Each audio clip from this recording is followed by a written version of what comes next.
ছোট্ট জমিন, বিপুল সংখ্যক জনসম্পদ। আমি কখনো জনসংখ্যা বলি না। আল্লাহ তাআলা মানব জাতিকে সম্পদ হিসাবে পয়দা করেছেন, সংখ্যা হিসাবে নয়। সুতরাং আল্লাহ তাআলা বিপুল জনসম্পদ আমাদেরকে দান করেছেন।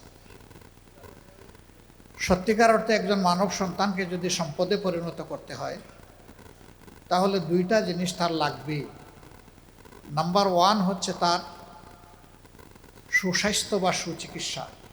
নাম্বার টু তার সুশিক্ষা। কুড়ে ঘরে থাকুক অসুবিধা নাই, ২০ তলায় বসবাস করুক তাতেও কোনো অসুবিধা নাই, কোনো প্রাসাদের বাসিন্দা হোক এটাতেও কোনো অসুবিধা নাই। কিন্তু এই দুইটা জিনিস যেন সংশ্লিষ্ট লোকদের সাথে মিশে যায়, মিলে যায়। সুস্বাস্থ্য ছাড়া একজন মানুষ জীবনে উঠে দাঁড়াতে পারে না। রাসূল করিম সাল্লাল্লাহু আলাইহি সাল্লামের সহিহ হাদিস, আল্লাহ তাআলার কাছে দুর্বল মুমিনের চাইতে শক্তিশালী মুমিন অনেক প্রিয়। এই শক্তি দুই দিক থেকে বোঝানো হয়েছে, ইমানের শক্তি এবং শারীরিক শক্তি দুটোই।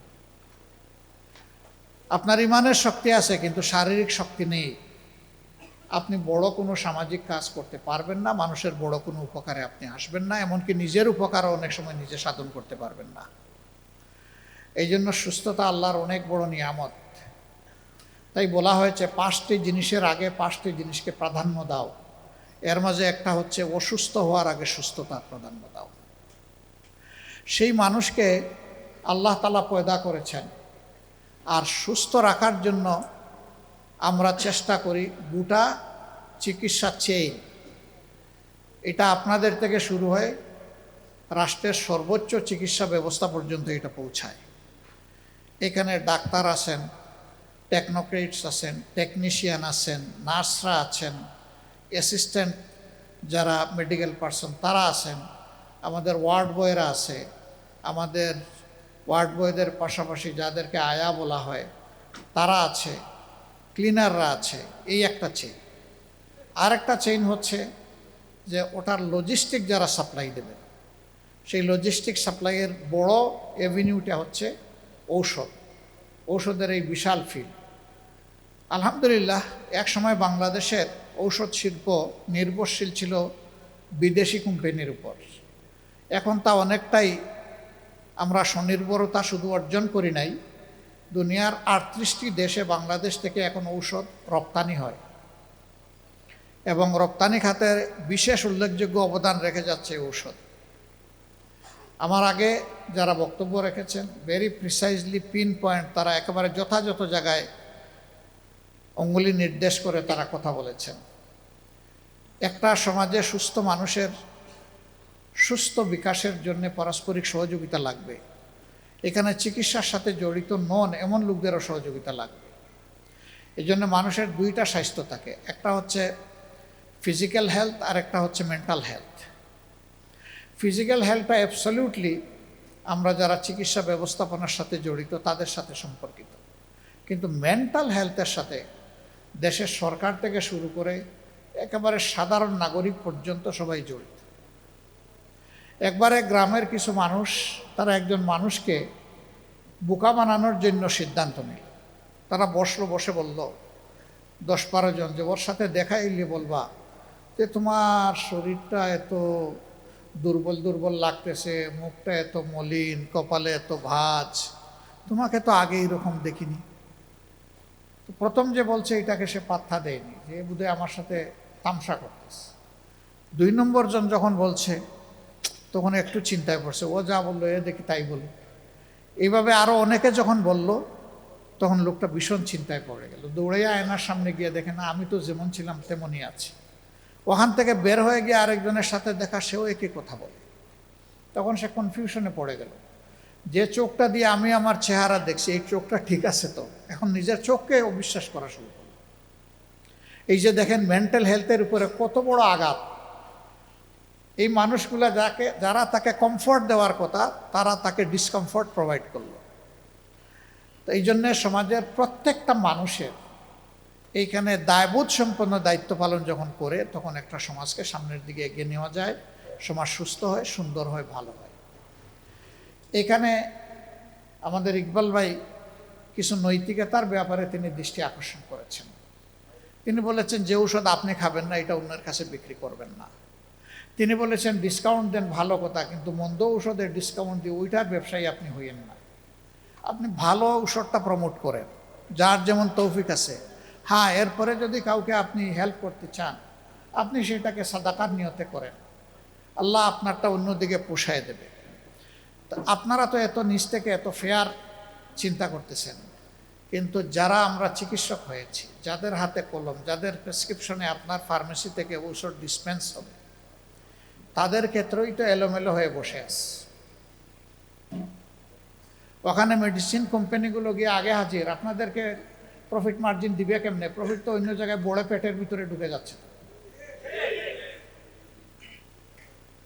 আশ্চর্যের ব্যাপার, একজন চিকিৎসক হালাল পন্থায় সম্মানের সাথে এই সমাজে বসবাস করার যথেষ্ট সুযোগ তার রয়েছে।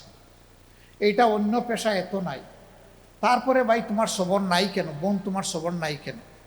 এখন কোম্পানি থেকে তোমার গাড়ি লাগবে, তোমার ফ্ল্যাট লাগবে, বিদেশে যাইতে হইলে তোমার টিকিট লাগবে, স্পন্সর লাগবে, তোমার ছেলের বিদেশের টাকা মাসে মাসে এখান থেকে যোগান দেওয়া লাগবে, এবং সেইটা দিবে একটা মেডিসিন কোম্পানি। যখন মেডিসিন কোম্পানি তোমাকে এই সমস্ত ফ্যাসিলিটি প্রোভাইড করবে, তুমি তো সেই মেডিসিন কোম্পানির ব্যাপারে অন্ধ হয়ে যাবা। তখন ওর ভালো মন্দ সব কিছু তুমি এইভাবেই তার ফেভারে করতে থাকবা। এমনকি যারা আপনারা ব্যবসা করেন তারা এর সাক্ষী। বিভিন্ন কোম্পানির সেলস রিপ্রেজেন্টেটিভ যারা, তারা আসে, দেখবেন যে বিভিন্ন প্রেসক্রিপশনের ছবি উঠায়, যে ওই সাহেবকে তো এত ফেসিলিটি দিয়েছি, দেখি উনি প্রেসক্রিপশনে আমাদেরকে কি ফেসিলিটিটা দিল, আমাদের কোম্পানির ঔষধটা লেখলো কিনা। এটা যে কত বড় করাপশন, এটা হায়াত মৌতের একটা ব্যবসা। সেই জায়গায় এই ধরনের অন্যায় অবিচার করা হচ্ছে মানুষের উপরে। সাধারণ মানুষ কিন্তু এগুলো বুঝে না। সাধারণ মানুষ বড় ডাক্তার দেখে একটা ফেইথ রেখে তার কাছে চলে গেছে, আর ওই মানুষটা তার এই ট্রাস্ট এবং ফেইথের প্রতি ব্ল্যাকমেইলিং করে তিনি তার উপরে ট্যাক্স বসাই দিচ্ছেন, যেটা তার হওয়ার উচিত নয়। এটা শুধু মেডিসিনের ক্ষেত্রে না, আমাদের দেশে সাধারণ অসুখ নিয়েও কোথাও কোথাও গেলে স্পেসিফিক ইনভেস্টিগেশনের কথা না লিখে অনেকগুলা জুড়ে দেওয়া হয়। কারণ ওই ডায়াগনস্টিক সেন্টারগুলো আবার ওনাদের সাথে বেনিফিটের পার্টনারশিপ করে, নট ইনভেস্টমেন্ট পার্টনারশিপ। ওনাদের ইনভেস্টমেন্ট অর্থটুকু যে ওনার একটা পরিচিতি আছে, উনি একজন চিকিৎসক, উনি কোনো একটা পদে চেয়ারে বসে আছেন, এইটাই তার ইনভেস্টমেন্ট। এখন তিনি ওখান থেকে হয় পার্সেন্টেজ পাবেন, না হয় এই ধরনের কমিশন পাবেন, একটা কিছু তিনি বুক করবেন। আমি যতটুকু হালাল এবং হারামের সীমা বুঝি, নির্দ্বিধায় বলতে পারি এগুলো সম্পূর্ণ হারাম। হারাম দিয়ে আগুন দিয়ে আপনি পেট ভরবেন কার জন্যে? আপনি তো এত টাকা খেয়ে দুনিয়া থেকে যেতে পারবেন না, পরেও যেতে পারবেন না, ভোগও করতে পারবেন না। আপনি রেখে যাবেন আপনার সাকসেসরদের জন্য, আপনার ছেলে মেয়ে নাতি নাতনি, তাদের জন্য। আপনি সেই জিম্মাদারি নিয়ে আদালতে আখেরাতে আল্লাহর দরবারে হাজিরা দিবেন যে এদের জন্য আপনি জনগণকে ধোঁকা দিয়েছেন, জনগণকে শোষণ করেছেন, জনগণের সম্পদ আপনি লুণ্ঠন করেছেন। আপনি একজন ধোঁকাবাজ, একজন শোষক, এবং আপনি একজন লুণ্ঠনকারী।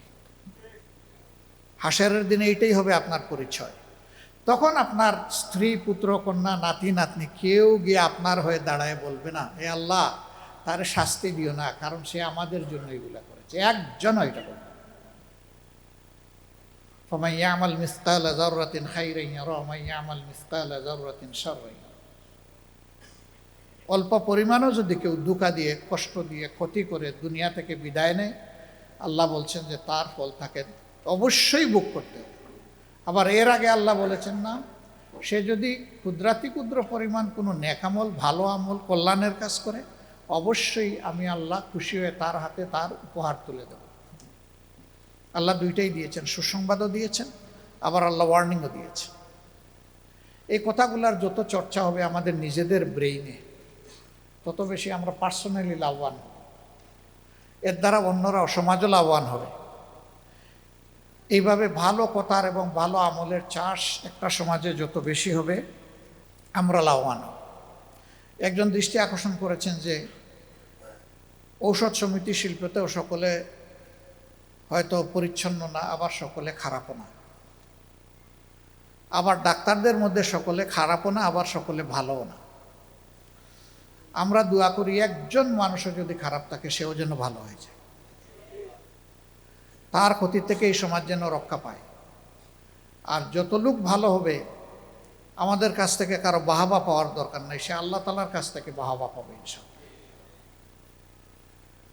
এইভাবে একটা দরদি সমাজ আমরা সবাই মিলে করতে পারবো ইনশাআল্লাহ। এখন কথা হলো, ডাক্তাররা কি আলাদা কোনো জগতে বাস করেন? কেমিস্ট অ্যান্ড ড্রাগিস্ট যারা, তারা কি আলাদা কোনো জগতে বাস করেন? না, একই বাংলাদেশে আমরা বাস করি। রাস্তায় যদি একটা পশু মরে পচে দুর্গন্ধ বের হয়, এখানে ডাক্তার গেলেও তার নাকে লাগবে, আমি গেলেও লাগবে, আপনারও লাগবে। মানে খারাপ যখন ছড়ায় তখন সবার কাছে এটা পৌঁছে যায়, কিন্তু ভালো জিনিস ছড়ায় কম। একটা তেলাপোকাও যদি আপনার ঘরের কোনায় মরে থাকে, দেখবেন আপনি ঘরে ঢুকে বললে কি একটা গন্ধ আসতেছে, দেখো তো কোথার থেকে আসতেছে, সারা ঘরটা গন্ধে ভরে যাবে। কিন্তু যদি একটা আতরের বোতলের মুখ খুলেও কোথায় রেখে দেওয়া হয়, আপনি ওইরকম ঘ্রাণ পাবেন। ওই ভালো জিনিস পাইতে হইলে ওর কাছে যেতে হয়, আর মন্দটার কাছে যাওয়া লাগে না, ওইটা সবাইকে আক্রান্ত করে ফেলে, জড়িত করে ফেলে। আমাদের সমাজটা এরকম হয়ে গেছে।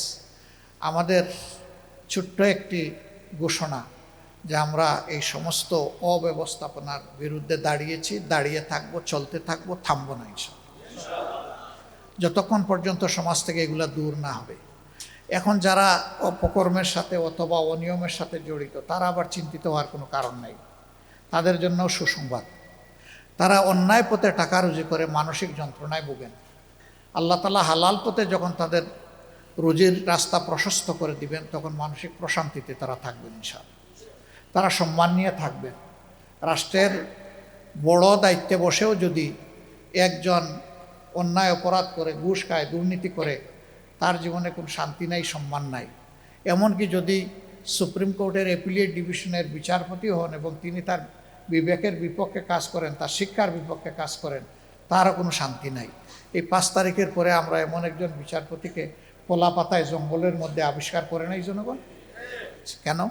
কারণ তিনি এমন অপরাধ করেছেন যে এই সমাজে তার দাঁড়িয়ে থাকার সৎসাহস ছিল না।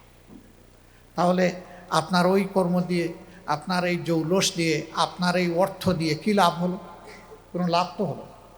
এই জন্যে যখন একটা ফেয়ার সোসাইটি, যখন একটা দুর্নীতিমুক্ত সমাজ গড়ে উঠবে, এটার বেনিফিশিয়ারি সকলে হবে। আজকে যারা ইচ্ছায় অনিচ্ছায় দুর্নীতির সাথে জড়িত, তারাও সেদিন আনন্দিত হবে ইনশাআল্লাহ। এটা ভয় পাওয়ার কোনো বিষয় না। রসুল আকরাম সাল্লাল্লাহু আলাইহি সাল্লাম যে সমাজটা পরিবর্তন করেছিলেন, এই সমাজ ছিল দুনিয়ার সবচেয়ে নিকৃষ্ট সমাজ। তাদের নিকৃষ্টতার মান এত ছিল যে যৌন লালসা কে কার উপর মিটাচ্ছে এটার কোনো সীমা শহরত ছিল। মা বোন কে কার কি এটাও দেখত না। সেই রকম একটা জঙ্গলে জঘন্য সমাজ ছিল। এমনকি নিজের হাতে ঠান্ডা মাথায় নিজের ঔরসে জন্ম নেওয়া মেয়েকে বাবা অনেক সময় জীবিত কবর দিয়েছে, অনেক সময় হত্যা করে নিজ হাতে কবর দিয়েছে। মানুষ যেন তাকে মেয়ের বাবা হিসাবে পরিচিত না করে। এই জন্য কত জঘন্য পর্যায়ে একটা সমাজ গেলে এই অবস্থা হয়। সেই সমাজ আল্লাহর বিধান এবং রসুল করিম সাল্লাল্লাহু আলাইহি সাল্লামের বরকতময় হাতে আমূল পরিবর্তন হয়ে গিয়েছে। কি হলো? আল্লাহ রসুল তার ইন্তেকালের আগে বললেন, দুনিয়াবাসীর সুসংবাদ নাও, এমন একটা সমাজ তোমাদেরকে গড়ে দিয়ে গেলাম, নমুনা গড়ে দিয়ে গেলাম, যেই সমাজের সানা থেকে হাজারামাউত ৩৫০০ মাইল একজন যুবতী তরুণী তার সমস্ত রূপ সৌন্দর্য নিয়ে একা সফর করবে, কোনো জালিমের চোখ তার দিকে তুলে তাকানোর সাহস পাবে না। এবং ওই যুবতীটাও আল্লাহ ছাড়া আর কাউকে ভয় করবে না। এইভাবে সে নিঃসন্দেহে নিঃসংকোচে সে রাস্তা অতিক্রম করবে, সফর কমপ্লিট করবে ইনশাআল্লাহ। যেখানে মেয়েকে বাঁচতেই দেওয়া হতো না, তার কোনো বাঁচারই অধিকার ছিল না, সেখানে কোথায় নিয়ে তাদেরকে তোলা হয়েছে। মায়ের জাতিকে কি সীমাহীন সম্মান দেওয়া হয়েছে। একজন সাহাবী এক যুদ্ধে শরীক হওয়ার জন্য তিনি প্রস্তুতি নিয়ে এসেছেন। আল্লাহ রসুলের কাছে এসে কেঁদে কেঁদে বলছেন, হে আল্লাহর রসুল, আমি বড় কঠিন পরীক্ষায়, আমি আজকের যুদ্ধে আপনার সঙ্গী হতে চাই, কিন্তু আমার মা বাবা দুজনই বৃদ্ধ, সেবা করার মতো আমার ঘরে আমি ছাড়া আর তাদের কেউ নেই। আমার মন এখন যুদ্ধের ময়দানের দিকে দৌড়াচ্ছে, আর মা বাবার কথা যখন চিন্তা করি আমার মনটা ছোট হয়ে আসে। আমার জন্য আপনি দোয়া করে দেন, আমি যেন আপনার সাথে যেতে পারি, থাকতে পারি। রাসূল করিম সাল্লাল্লাহু আলাইহি সাল্লাম তার তলোয়ারটা হাতে নিয়ে চুমু দিলেন, দিয়ে আবার হাতে ফিরিয়ে দিয়ে বললেন, তোমার জিহাদ কমপ্লিট, তুমি ব্যাক টু দ্য হোম, তোমার ঘরে চলে যাও। আমি এবং আমার সফর সঙ্গীরা, যুদ্ধের সাথীরা, যুদ্ধ শেষ করে ঘরে ফিরে আসা পর্যন্ত আল্লাহ তাআলা যত নেক আমলের সওয়াব আমাদেরকে দিবেন, আল্লাহ মেহেরবানি করে তোমাকেও সেটা দিবেন। আল্লাহর পক্ষ থেকে তোমাকে এই সুসংবাদ শুনাই দিলাম, যাও। এবার আল্লাহর বান্দা জিজ্ঞেস করছেন, রাব্বুল আলামিনের হাবিব, কোনো সময় এমন হয় মা বাপ দুইজন একসাথে আমাকে ডাকেন তাদের প্রয়োজনে সেবা দেওয়ার জন্য, এই ক্ষেত্রে আমি বিব্রত হয়ে যাই, আমি কার ডাকে প্রথমে সাড়া দেব? আল্লাহ রসুল বললেন, তোমার মায়ের ডাকে। এরপরে কার ডাকে? তোমার মায়ের ডাকে। এরপরে কার ডাকে? তোমার মায়ের ডাকে। হে আল্লাহ রসুল, তারপরে? হ্যাঁ, এবার তোমার বাবার ডাকে। প্রথম 3 বার মায়ের কথা বললেন, তারপরে বাবার কথা বললেন। কেন? আমরা কেউ কিন্তু বাবার নাড়ি ছেঁড়া দর নই, আমরা সবাই মায়ের নাড়ি ছেঁড়া। আমরা কেউ বাবের গর্ভে জন্ম নিইনি, আমরা জন্ম নিয়েছি মায়ের গর্ভে। মায়ের রক্ত, পুষ্টি এবং অক্সিজেন আমাকে আল্লাহর ইচ্ছায় এই মানবের রূপ দিয়ে দুনিয়ায় এনেছে। এই জন্যে মায়ের অধিকার বাবার চাইতে 3 গুণ বেশি। এই অধিকার ইসলাম দিয়েছে, এটা আর কেউ কাউকে জীবনে দিতে পারে নাই, দিতে পারবেও না। আমি এই কথাগুলা কিছুটা প্রাসঙ্গিক, কিছু অপ্রাসঙ্গিক নিয়ে এসেছি। আপনারা কিছু দাবি পেশ করেছেন, আসলে এগুলা কোনো বড় দাবি না, একেবারেই মামুলি হালকা দাবি।